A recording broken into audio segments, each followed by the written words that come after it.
Erosi Sungai Waiapo ancam TPU dan rumah warga diburu, jarak tinggal 4 meter. Kondisi Sungai Waiapo yang melintasi Desa Waitina, Kecamatan Wailata, Kabupaten Buru, semakin mengkhawatirkan bagi warga sekitar. Kekhawatiran itu meningkat seiring datangnya musim penghujan yang menyebabkan debit air naik dan arus sungai semakin deras.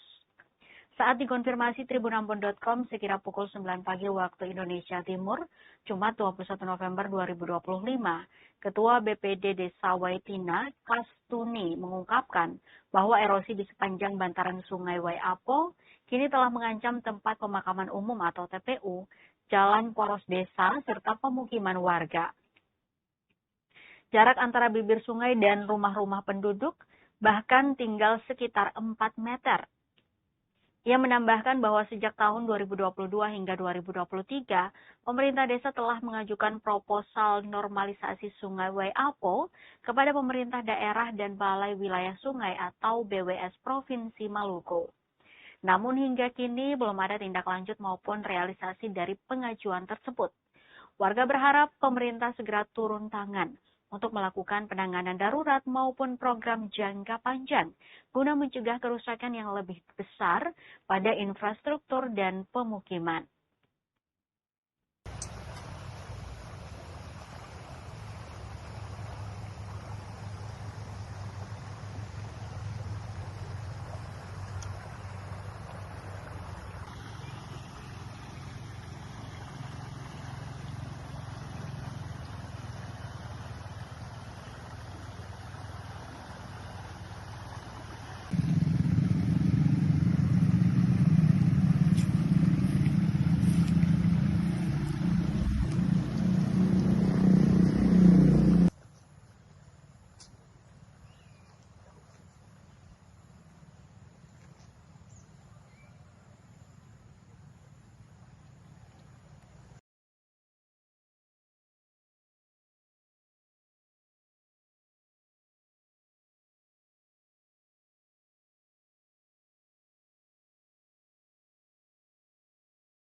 Download Tribun X sekarang, menghadirkan lokal menjadi Indonesia.